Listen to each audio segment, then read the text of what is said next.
Saudações, pessoal, tudo bem? Professor Alex Necato de Geografia. Hoje eu vim trazer para vocês aqui uma aula introdutória sobre cartografia. Então, assim, a gente não vai nesse primeiro momento falar propriamente, dos mapas e da cartografia em si. Quer dizer, vamos falar, mas não das projeções cartográficas. Vamos começar primeiramente com um elemento central do estudo da cartografia, que é a necessidade do homem se localizar no espaço geográfico. Então, se a gente parar para pensar, durante muito tempo a nossa sociedade, o homem na Terra, ele viveu como um homem nômade, aonde esse homem ele percorria grandes distâncias indo atrás sempre da sua alimentação, ou seja, da sua caça. Porque até um determinado momento da história, o homem ele não tinha desenvolvido ainda a capacidade de praticar agricultura. Então a gente chama esse homem, antes do processo da agricultura, de um homem coletor-caçador. Ou seja, o homem se alimenta a partir da coleta e da caça. Logo, eu tenho que me deslocar aonde a minha caça for para poder ter o alimento. A partir do momento, e aí nesse processo de deslocamento, o homem ele observa a natureza. Observa o posicionamento dos astros, lua, sol e estrelas, e com isso ele consegue gradativamente desenvolver essa sua capacidade, essa sua habilidade de se localizar no espaço geográfico. Eu tenho que lembrar que atualmente é muito mais fácil você se localizar no espaço geográfico partindo do princípio que nós temos referências, um prédio, uma esquina, então alguns determinados elementos no nosso meio urbano que nos facilitam a nos localizar porque são referências. Mas quando eu pego um ambiente natural, um deserto, o meio do mar, uma floresta, onde esses pontos de referência não são tão presentes, o homem foi desenvolvendo ao longo da sua estadia no planeta maneiras de se localizar. E como eu falei, essa primeira maneira são utilizando os astros. E a partir daí você cria o que nós chamamos de pontos cardeais. Bom, a evolução e a necessidade do homem se localizar com cada vez mais precisão leva o homem, olha lá, a criar, como eu falei para vocês, os pontos cardeais, os pontos colaterais e os pontos subcolaterais, a partir de referências dos astros. Então, partindo desse princípio, você vai falar assim, Alex, eu preciso decorar a Rosa dos Ventos? Não, gente, não precisa decorar a Rosa dos Ventos, porque você consegue montar uma Rosa dos Ventos a qualquer momento. Vou ensinar um macetezinho para vocês. Eu acredito que todos vocês conheçam e saibam quais são os 4 pontos cardeais, como está mostrando ali na nossa imagem, O norte, o sul, o leste e o oeste. Beleza. Isso aí eu sei que todo mundo sabe, que todo mundo conhece. A partir dos pontos cardeais, eu consigo determinar os pontos colaterais, porque, gente, um ponto colateral, ele nada mais é do que a junção de um cardeal de 2 cardeais. Então, por exemplo, entre o norte e o leste, nós temos o nordeste. Entre o leste e o sul, nós temos o sudeste. Entre o sul-oeste, o sudoeste, e entre o oeste e o norte, o noroeste. Então, você junta os dois e cria um ponto colateral. Os subcolaterais são mais fáceis ainda, porque é literalmente a junção agora de um cardeal com um colateral. Então vem comigo, o ponto subcolateral entre o norte e o nordeste, olha o que está escrito aqui, norte-nordeste ou nor-nordeste. E assim por diante, entre leste e nordeste, leste-nordeste ou leste-nordeste. Aí vai, leste-sudeste, sul-sudeste, sul-sudoeste, oeste-sudoeste, oeste-noroeste e oeste-noroeste, e norte-noroeste. Então, repara, é só você unir esses pontos. Então, assim, caso alguma prova cobre de vocês, uma localização, porque geralmente, como costuma aparecer nas provas, eles geralmente no mapa, ele só te dá um norte geográfico. Se ele te dá um norte, você consegue, a partir do norte, montar os demais pontos cardeais, ou seja, o oposto a norte ao sul, o leste e o oeste, e aí eu consigo montar toda uma Rosa dos Ventos, E aí, o homem passou a utilizar esses pontos cardeais e elaborar maneiras de se localizar, como a elaboração das bússolas, e hoje, atualmente, a gente usa o sistema dos GPS para nos dar localizações precisas, que a gente vai comentar já já. Mas, enfim, prosseguindo, o que a gente pode trabalhar aqui, Partindo desse princípio, vamos falar agora um pouquinho sobre os movimentos do planeta, que faz parte desse estudo conceitual inicial desse grande tema que é a cartografia. E aí, passando a analisar aí os movimentos da Terra, eu tenho que primeiramente entender que a Terra ela faz mais de 10 movimentos. Eu acho que a maioria nem sabia disso. Falou assim, Alex, eu achava que eram só dois. Não, os dois movimentos, dois desses movimentos são os dois que têm uma influência direta no nosso cotidiano, no dia a dia. E são os dois movimentos mais estudados e conhecidos, né, do grande público. Então vamos começar primeiramente falando da rotação. Como a imagem mesmo mostra, repara que a rotação é o movimento da Terra em torno do seu próprio eixo.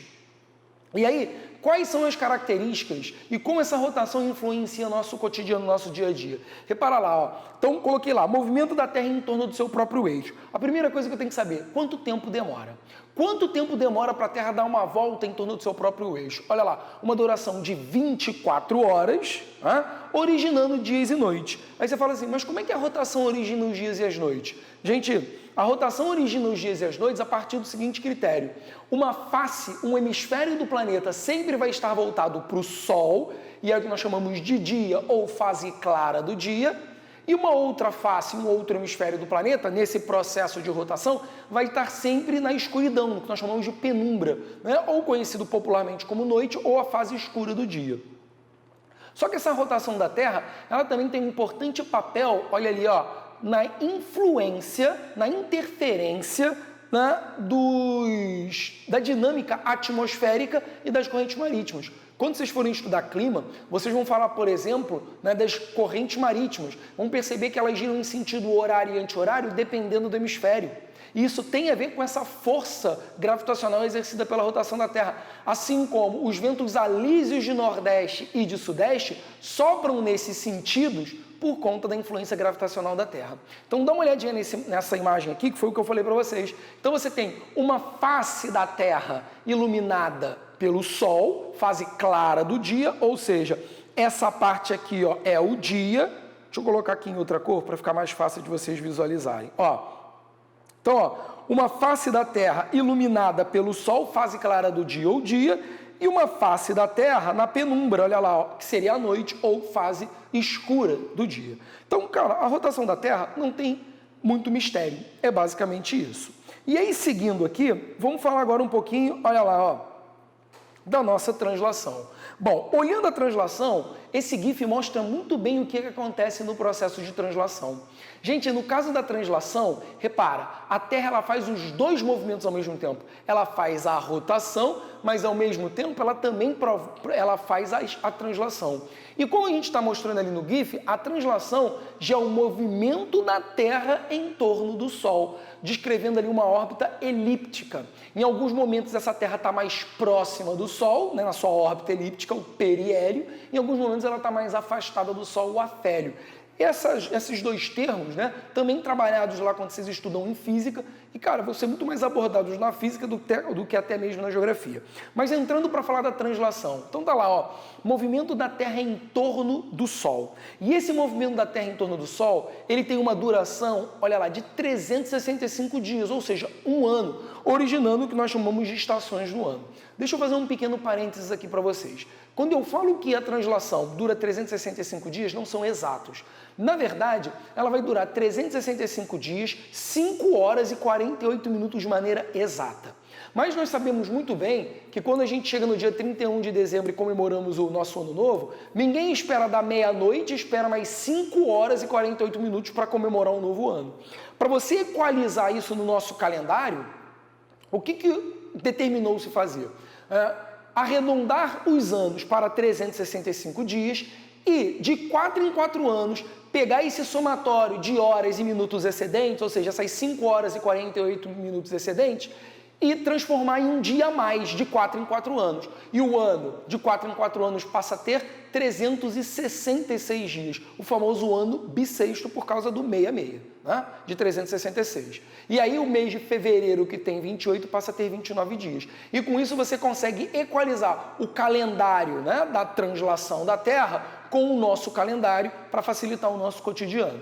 Beleza? Mas como eu coloquei ali, a translação, ela vai dar origem às estações do ano.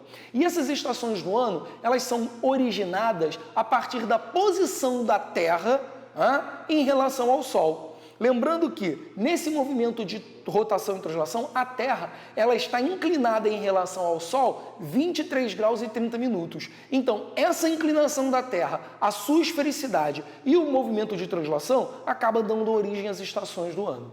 E aí o que eu tenho que entender é que essas estações do ano elas estão divididas basicamente em dois momentos. Um momento conhecido como solstício, e olha como é que eu defini o solstício. É a máxima ou a mínima iluminação recebida por um hemisfério, e aí já vou adiantar. É no solstício que nós vamos ter ou o verão, máxima iluminação, ou o inverno, mínima iluminação. E o famoso equinócio, né? A palavra equinócio vem de equivalência. É basicamente quando os dois hemisférios recebem iluminação igual. E aí seriam as outras estações, o outono e a primavera. Mas para a gente entender melhor o que é o solstício, o que é o equinócio e como a translação influencia nas estações do ano, dá uma olhadinha nessa imagem aqui. Essa imagem, ela mostra exatamente, né, os 4 momentos de posicionamento da Terra na sua órbita em relação ao Sol. E automaticamente, ela acaba determinando as estações do ano. Então, olha só, eu vou começar no dia, olha aqui, ó, 21 de dezembro, né, que eu circulei ali. Então, dia 21 de dezembro, olha para a Terra. Repara que ela está inclinada 23 graus e 30 minutos em relação ao Sol. Só que nesse dia 21 de dezembro, qual dos dois hemisférios está mais voltado para o Sol? O norte ou o sul? Claramente dá para perceber que é o sul que está mais voltado para o Sol. Se o sul está mais voltado para o Sol, significa que essa posição aqui, você tem uma máxima e uma mínima iluminação. É a posição do solstício.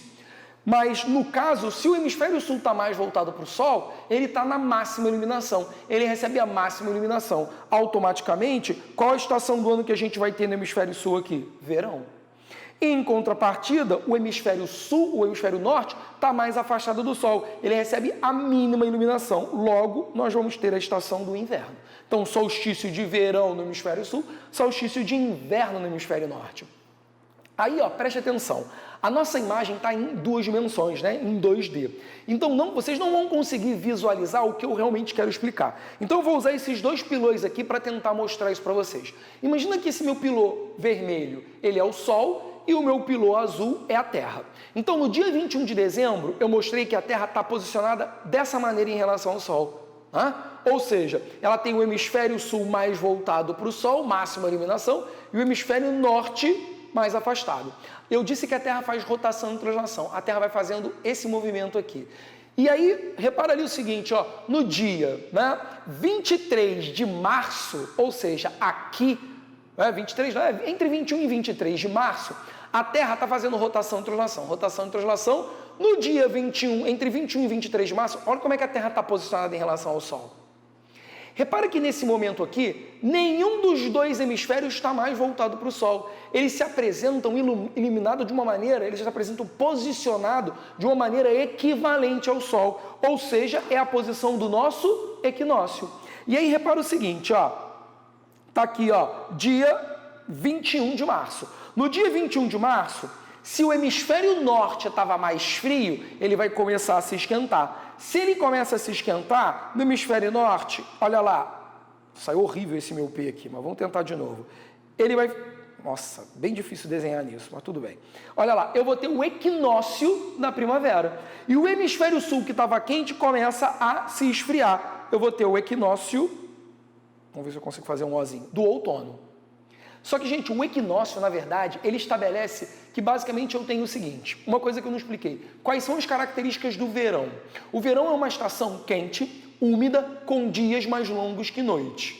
O inverno, ele é frio, seco e noites mais longas do que o dia. Ah, Alex, então é por isso que a gente tem horário de verão? Sim, porque como o dia é mais longo, o sol nasce mais cedo e se põe mais tarde, o que eu faço? Eu tento ali, através do ajuste do relógio, ganhar mais períodos com a luz solar e economizar energia. Vocês podem perceber que conforme o inverno vai chegando, vai anoitecendo cada vez mais cedo e amanhecendo mais tarde. Mas na primavera e no outono, no equinócio, eu basicamente vou ter 12 horas de dia, 12 horas de noite. Eu tenho uma relação entre iluminação e penumbra igual. Mas na verdade, isso só acontece no dia exato do equinócio. quando os raios solares estão chegando exatamente perpendiculares à linha do Equador, né, nesse dado momento. Então, no caso, aqui entre 21 e 23 de março, vai variar aí de ano para ano. E aí, continuando com o nosso exemplo, ó, então a Terra está aqui no equinócio, ela continua fazendo translação, rotação, translação, rotação, translação, rotação, translação, rotação. Quando eu chego no dia 21 de junho, olha como é que a Terra está posicionada. A Terra estava aqui, assim. Ela foi fazendo rotação, translação. No dia 21 de junho, olha como é que ela está posicionada em relação ao Sol. Eu volto a ter um período de solstício. Só que agora, qual hemisfério, olha lá, ó, no dia 21 de julho, ó, qual hemisfério agora está mais voltado para o Sol? O hemisfério norte. Solstício de verão no norte, solstício de inverno no sul. E aí a Terra continua no seu movimento, e aí, ó, quando ela chega no dia, olha lá, 23, entre 21 e 23 de setembro, eu volto de novo para a posição do equinócio. Aí repara, se no hemisfério norte estava mais quente, começa a se esfriar, equinócio de outono. E se o hemisfério sul estava mais frio, começa a se esquentar, equinócio da primavera. Então, gente, não tem que decorar, é só entender que a partir da posição da Terra em relação ao Sol, eu vou ter o solstício e o equinócio. Beleza? Bom, para amarrar tudo isso, dá uma olhadinha nesse GIF aqui que ele ilustra o que eu acabei de falar. Repara que, olha lá, ó, a Terra, ela descreve a rotação e translação. Uma parte da Terra na fase clara, outra na fase escura. Como ela está inclinada em relação ao Sol, olha lá, ó, por 3 meses, ali o hemisfério sul está mais iluminado, verão. No inverno está menos voltado para o Sol, menos iluminado o inverno. 6 meses depois, olha lá, isso se inverte. Se o hemisfério norte estiver mais voltado para o Sol, verão no norte, e se o hemisfério sul estiver mais afastado do Sol, inverno no sul. Beleza? E aí, a partir disso, eu quero ressaltar mais outro elemento muito importante. Gente, essa inclinação da Terra em relação ao Sol, ela é muito significativa. Dá uma olhada nessa imagem aqui. Ele mostra, né, os 2 momentos do solstício. Na imagem de cima, né, nessa imagem daqui, você tem o solstício de verão no norte e de inverno no sul. Eu quero que vocês percebam o seguinte: devido ao eixo de inclinação da Terra e devido à esfericidade do planeta, acontece um fenômeno em particular aqui. Repara aqui, eu não sei se vocês estão conseguindo visualizar, mas acho que dá para ver que ele mostra nessas linhas que estão cortando a Terra, né, ele mostra aí os paralelos que a gente vai estudar depois. Ele mostra exatamente aí a duração do dia e da noite. Repara que no hemisfério norte, ele coloca lá, noite curta, dia longo. E no hemisfério sul, o contrário, noite longa, dia curto, por conta do mecanismo do verão e do inverno. Mas, gente, repara no polo, olha aqui na região polar. Como a Terra ela é esférica e inclinada em relação ao Sol, durante o verão do hemisfério norte, quando a Terra faz essa rotação, repara que em nenhum momento o polo norte vai para a penumbra. Em nenhum momento o polo norte vai ter noite. A gente chama esse fenômeno de sol da meia-noite. Ou seja, esse sol da meia-noite, ele é marcado exatamente por você ter um momento, basicamente, de 3 meses de dia. Gente, eu tenho 3 meses onde o sol não se põe. No caso do hemisfério norte. Mas se eu olho para o hemisfério sul que está no inverno, se eu fizer a rotação ali, olha lá, vê se o polo sul em algum momento vai entrar na fase clara do dia. Né? Olha aqui, ó, essa área aqui. Em nenhum momento essa área vai entrar na fase clara. Ela vai estar sempre na penumbra. Aí eu vou ter o fenômeno chamado de lua do meio-dia. Eu tenho basicamente 3 meses, quase 3 meses de 24 horas na escuridão. Tá? E aí depois, 6 meses depois, isso se inverte porque as estações se alteram. Beleza? Então olha como é que a esfericidade do planeta ela tem um papel importante na determinação da duração dos dias e das noites e também da questão climática que a gente vai ver mais à frente. Bom, e aí para ficar ainda mais claro o que eu estou dizendo, olha essa imagem aí, ó. Então repara o que eu falei para vocês. Olha como é que nesse momento, que é verão, solstício de verão no hemisfério sul e de inverno no hemisfério norte, olha como é que essa área polar aqui, que eu estou pintando de verde, ela em nenhum momento vai entrar na fase escura do dia. E em compensação, ó, olha como é que do hemisfério norte, ó, a área polar do hemisfério norte, em nenhum momento vai entrar na fase clara do dia. Beleza? E aí, a posição da Terra no equinócio. Então, no equinócio, repara, a Terra basicamente está paralela ao Sol. Então, você vai ter uma distribuição de dias e noites praticamente que equivalente entre os hemisférios norte e o hemisfério sul. Foi? Bom, então com isso a gente encerra essa primeira parte sobre o movimento da Terra. para entrar agora e falar disso daqui, das famosas linhas imaginárias, tá? Então vamos estudar aqui, ó, repara, os paralelos, os meridianos e as coordenadas geográficas, que é o ponto formado pelo cruzamento de paralelos e meridianos. Vamos começar pelos paralelos, que é algo mais simples. Gente, olha lá, paralelos. Olha como é que eu defini paralelos. Primeiramente, nem um conceito de paralelos. Primeiro eu defini o que são linhas imaginárias. Olha lá, linhas criadas para auxiliar os estudos cartográficos. Então, gente, se você for para o espaço e olhar o planeta, você não vai ver o planeta, né, marcado por paralelos meridianos. Como já diz o nome, elas são imaginárias. O homem desenvolveu isso para facilitar estudos cartográficos. E aí eles são divididos, como eu falei para vocês, em paralelos e meridianos e o cruzamento dos dois formando a coordenada geográfica. Então, vamos começar primeiramente falando dos paralelos. O que é um paralelo? Está aí mostrado, né? Paralelos são círculos traçados paralelamente a essa linha aqui, a linha do Equador, que é o paralelo 0 grau. Alex, mas por que a linha do Equador é o paralelo mais importante? Vamos seguir para a gente ver. Então tá lá o conceito, ó. Círculos traçados paralelamente à linha do Equador, sempre medidos em graus, totalizando, ó, eles totalizam um total de 180 paralelos, 90 para o hemisfério norte, 90 para o hemisfério sul. Tá? Então, o paralelo Equador é o 0 grau. Os círculos polares ártico e antártico são os 90 graus. E aí eu coloquei ali, ó, que a linha do Equador, que é o 0 grau, por que ele é o mais importante? Porque ele é o maior paralelo de todos. É o único paralelo que passa no centro do planeta e dá o diâmetro do planeta. Então, como ele é o paralelo que está no meio, ele é o maior e é o mais importante. E ele acaba dividindo o planeta em 2 hemisférios iguais. Nome dos hemisférios. Hemisfério sul. Ah, Alex, isso é mole. Sim, isso é mole. Mas eu tenho que lembrar que eu posso ter sinônimos. Eu posso chamar de hemisfério sul, hemisfério meridional ou hemisfério austral. A dica que eu dou. Austral, lembra de Austrália, que está no hemisfério sul. E o famoso hemisfério norte ou o hemisfério setentrional ou boreal. Tá? Lembra da aurora boreal, que só aparece no hemisfério norte, né? Nas altas latitudes do hemisfério norte. E aí, a partir disso, quais são os principais paralelos que nós temos? Além da linha do Equador, quais são os outros paralelos importantes? No caso do hemisfério sul, nós temos que chamar a atenção ali, ó, para a presença do Trópico de Capricórnio e do Círculo Polar Antártico. E no caso do hemisfério norte, Trópico de Câncer e Círculo Polar Ártico. Aí você me pergunta, Alex, para que servem esses 4 paralelos? Eles vão delimitar o que nós chamamos de zonas climáticas do planeta, que é o que eu vou apresentar agora. Mas para a gente entender as zonas climáticas do planeta, a gente tem que entender o conceito de latitude. Gente, o que é a latitude?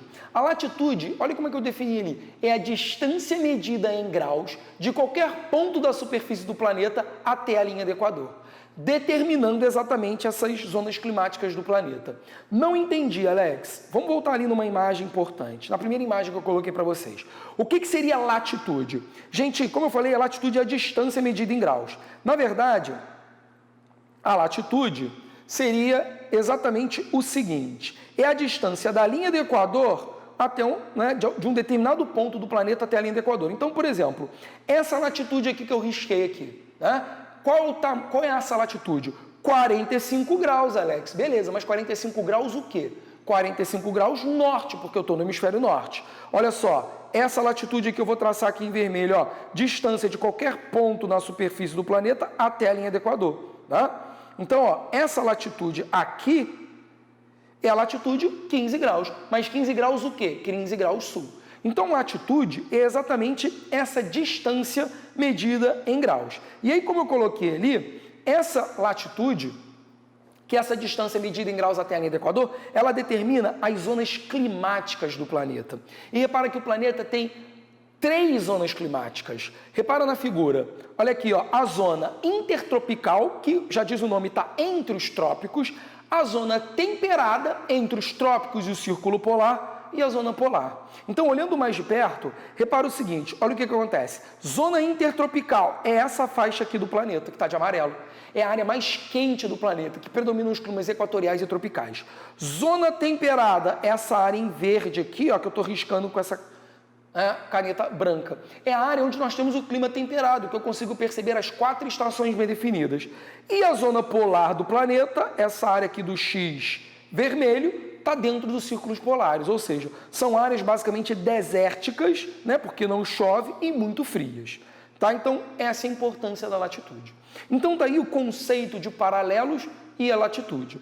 Agora, além disso, nós também temos que falar dos... Olha aí, zona polar, né, que ficou faltando. Vamos falar dos meridianos.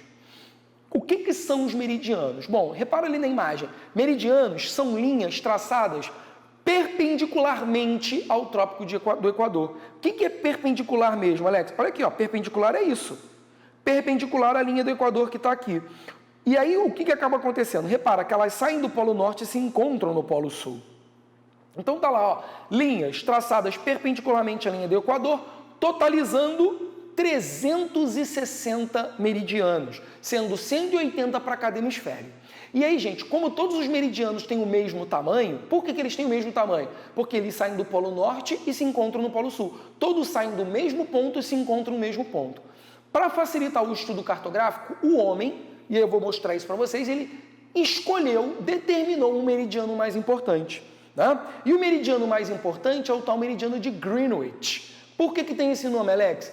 Porque ele passa no Observatório da Rainha, né? No Observatório Real Britânico, num bairro londrino chamado Greenwich. Na verdade, é uma universidade, a região, né, onde tem Greenwich, onde tem um observatório, é uma universidade. Então, como ele passa ali, eles determinaram isso. Ah, Alex, mas por que meridiano de Greenwich? Por que não poderia ser meridiano de São Gonçalo?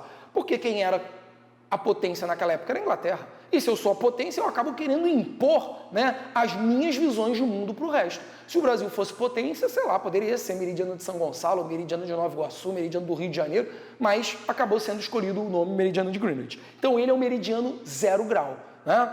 Então, dá uma olhadinha aí, ó, no meridiano de Greenwich. Né? Olha lá, como o meridiano mais importante. E aí, ó, para quem nunca viu, esse é o meridiano de Greenwich. É essa linha que acaba também dividindo o planeta em 2 hemisférios iguais. E aí, ó, olha lá, eu no meridiano de Greenwich, né? Tive o prazer de visitar o observatório, como eu falei, uma universidade com um parque belíssimo. E é interessante realmente visitar ali o Observatório da Rainha, tem coisas interessantes nessa parte aí de Londres.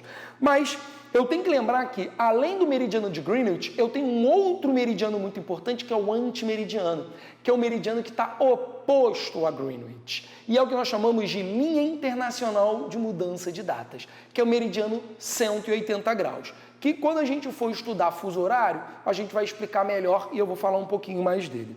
Mas continuando aqui, eu tenho que lembrar outra coisa muito importante, que o meridiano de Greenwich, como eu já mencionei, ele também divide o planeta em 2 hemisférios iguais. E quem seriam esses hemisférios? O hemisfério oriental ou leste, e pode ser representado pela letrinha E de East em inglês, e o meridiano ocidental ou oeste, também podendo ser representado por um W de West em inglês.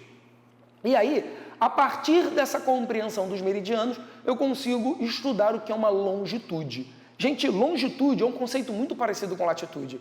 Também é uma distância medida em graus da linha do Equador, de qualquer ponto da superfície do planeta até o meridiano de Greenwich. Então, eu mudo a referência. Então, ó, vou usar a mesma explicação que eu usei anteriormente. Dá uma olhadinha aqui, ó. Gente, que longitude seria essa daqui? Então, ó, distância medida em graus de qualquer ponto da superfície do planeta até o meridiano de Greenwich. 60 graus. Mas 60 graus o quê? 60 graus oeste de Greenwich. Né? Que longitude seria essa daqui em verde, ó? Daqui até aqui. Olha lá, 30 graus, Alex. Só que 30 graus leste de Greenwich. Então, isso é longitude.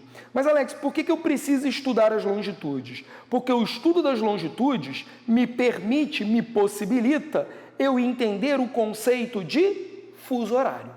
E aí, presta atenção. Gente, o que é um fuso horário? Fuso horário, na verdade, ele foi criado para facilitar a integração dos países. A gente tem que lembrar o seguinte, que quando o comércio mundial começa a se intensificar a partir da expansão marítima e se torna muito integrado no período do imperialismo e pós-imperialismo, e no momento atual, cara, como é que eu no Brasil vou me comunicar com alguém do Japão sem saber que horas são no Japão? Cara, a gente está basicamente quase 11 horas, 12 horas de diferença. Então, se por acaso aqui no Brasil são 1 da tarde, cara, no Japão é 1 da manhã, como é que eu vou ligar para fechar um negócio ou fazer alguma transação comercial? Então eu tenho que achar um horário que seja menos pior ou adequado para os dois. E aí você tem uma ideia, né, uma tentativa de criação de uma normativa de um horário global. E aí surge a ideia dos fusos horários. E como é que eles chegaram a essa concepção de fusos horários? Repara que a ideia é o seguinte: se o planeta tem 360 graus porque ele é esférico e ele demora 24 horas para dar uma volta completa em torno do seu próprio eixo, se eu dividir 360 por 24, eu acho o valor de 15. Então, o que significa dizer que a cada 15 graus do planeta, nós temos 1 hora. Ou seja, o planeta tem 15, o planeta tem 20, ele demora 24 horas para dar uma volta completa em torno do seu próprio eixo. Então, a cada 15 graus, eu somo 1 hora. Significa dizer que 15 graus representa um fuso horário. Então, a cada 15 graus, eu tenho um fuso horário é equivalente a 1 hora. Ou seja, o planeta tem 24 horas, né? Porque ele demora para fazer a rotação, totalizando 24 fusos. E aí eu tenho que entender o seguinte, que como Greenwich foi escolhido como meridiano principal, partindo de Greenwich, eu tenho que entender que, ao caminhar para o leste, ao caminhar, né, para o oriente, as horas estão adiantadas em relação a Greenwich. E quando eu caminho para ocidente, as horas estão atrasadas em relação a Greenwich. Aí você deve estar pensando, nossa, Alex, eu sempre esqueço, tento decorar e sempre erro. Deixa eu dar um macete para vocês. Olha o mapinha de fuso horário aí, que eu já vou falar um pouco desse mapa. Mas repara o seguinte, ó, que aqui ele está mostrando, né? Greenwich está aqui, Greenwich é esse fuso horário aqui que eu estou riscando em verde. Não está muito bem detalhado, mas está aqui Greenwich. Quando eu caminho para leste, as horas aumentam. Por que as horas aumentam? Gente, o Sol sempre nasce aonde? No leste. Então o dia sempre começa no leste. O macete que eu quero dar para vocês lembra desse país aqui, ó, o Japão. O Japão ele tem um apelido de ser a terra do sol nascente. Então o Sol sempre nasce no Japão. Então o dia está sempre começando no extremo leste. Então quando eu caminho para leste, as horas aumentam. E quando eu caminhar para o oeste, as horas diminuem, para cada fuso horário. Lembrando que fuso horário, gente, é a distância de 15 graus. Repara uma coisa importante aqui, ó. O fuso horário é esse espaçozinho aqui. Então eu conto aqui 1 fuso, 2 fusos, 3 fusos, 4 fusos e assim por diante. Aí você fala assim, Alex, eu estou olhando esse mapa e estou percebendo que alguns fusos eles estão meio tortos. Por que isso? A gente chama isso de fuso adaptado. E para explicar melhor essa questão do fuso adaptado, eu vou falar para vocês um pouquinho sobre o fuso horário brasileiro. Repara o seguinte, o Brasil, que é um país de dimensões continentais, ele apresenta 4 diferentes fusos horários. Ele está posicionado em 4 fusos horários diferentes. E a hora oficial, a hora legal do Brasil, é o que nós chamamos de horário de Brasília. Então dá uma olhadinha no mapa. Olha lá, o Brasil ele tem 4 fusos. Olha os 4 fusos brasileiros. O primeiro fuso, que pega basicamente Fernando de Noronha, está a menos 2 horas de Greenwich. O segundo fuso, que é o fuso que pega aí, né, grande parte do todo o sul, o sudeste e todo o nordeste brasileiro e parte ali do centro-oeste e parte do norte do Brasil, está a menos 3 horas de Greenwich. Então o horário oficial do Brasil é o horário de Brasília. E repara que esse fuso horário ele não é uma linha reta, repara que ele vai contornando aqui alguns estados. Por que isso, gente? Cara, imagina se eu cortasse um estado no meio, como acontece até com o estado do Pará. Mas como é um estado pouco habitado por causa da Amazônia, isso é menos prejudicial. Mas imagina se você cortasse um estado no meio com um fuso horário. Então, ó, daqui para cá as cidades estão 1 hora adiantada, daqui para cá as cidades estão 1 hora atrasada em relação a Greenwich. Cara, isso ia gerar uma série de problemas, né, no cotidiano. Aí o nosso terceiro fuso está a menos 4 horas de Greenwich, pega aí todos os estados aí do Mato Grosso do Sul, parte do Pará, grande parte do Amazonas, Rondônia e Roraima, e o último fuso brasileiro, menos 5 horas de Greenwich, pega basicamente todo o Acre e um pedacinho também pouco habitado do estado do Amazonas. Então, toda vez que você vê no jornal ali, né, a prova vai começar às 13 horas, horário de Brasília, ou o jogo de futebol vai começar às 21 horas, horário de Brasília, o que ele está querendo dizer é o seguinte, é o horário oficial, para aqueles estados que não estão no horário de Brasília seguirem o adequado horário. Tranquilo? E aí, fechando essa parte de linhas imaginárias, olha lá as coordenadas geográficas. Se eu entendi o que é paralelo, se eu entendi o que é meridiano, quando eles se cruzam, eu formo o que nós chamamos de uma coordenada geográfica ou um lugar geográfico. O que é esse ponto? Cara, esse ponto, a coordenada geográfica, ele me possibilita o seguinte, olha lá, ó, ponto formado pelo cruzamento, pelo encontro de um paralelo e meridiano, me possibilitando localizar qualquer coisa na superfície do planeta. Tá? E aí, ó, peguei aqui um exemplo de uma coordenada geográfica. Olha como é que eu leio a coordenada geográfica. Repara, essas aqui são as coordenadas geográficas do Rio de Janeiro. 22 graus e 54 minutos sul e 43 graus e 10 minutos oeste. É onde está a cidade do Rio de Janeiro. E a partir desse sistema que eu consegui, por exemplo, elaborar a tecnologia do GPS. Vou explicar já já como é que o GPS funciona, mas olha aqui comigo. Para a gente tentar amarrar e entender bem o que eu falei. Eu tenho ali 4 pontos nesse mapa e eu quero que vocês tentem... Eu vou mostrar para vocês como é que eu leio as coordenadas. Então, reparem, ó, o ponto A. O ponto A, ele está localizado... Olha aqui, ó. Paralelo e meridiano que eu tenho que olhar, né? Então, ó, ele está... Primeiro eu leio a latitude a 50 graus norte e 100 graus leste. Beleza? Vou fazer o ponto B. Ó, o ponto B. Eu tenho 40 graus norte e 80 graus... quer dizer, leste não, desculpa, oeste. Ó, o ponto A é...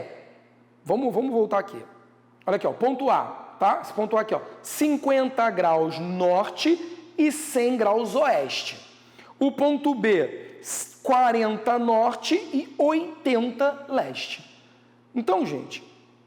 Ele me dá você fala a latitude e a longitude. A partir disso, eu consigo localizar qualquer elemento na superfície do planeta. Então, olha os exemplos ali. Ó. Olha o ponto A, 50 norte, 100 oeste. Olha o ponto B, 40 norte, 80 leste. Olha o ponto C, que é onde está o Rio de Janeiro, 20 graus sul, 40 oeste. E o ponto D, 10 graus sul e 20 leste. E é dessa maneira que o GPS funciona. Gente, quando você liga o seu Waze ou qualquer aplicativo que te localiza, ele manda em forma de ondas de rádio a sua localização, o seu grupo de coordenadas geográficas a um satélite que está orbitando a Terra. Esse satélite, quando fotografa, quando filma o planeta Terra, ele transforma o planeta Terra numa matriz de paralelos e meridianos. Então, a posição onde você está segurando seu celular vira uma coordenada geográfica. E aí, quando você digita lá no Waze, quero ir para o estádio do Maracanã, ele transforma o nome estádio do Maracanã, numa coordenada geográfica.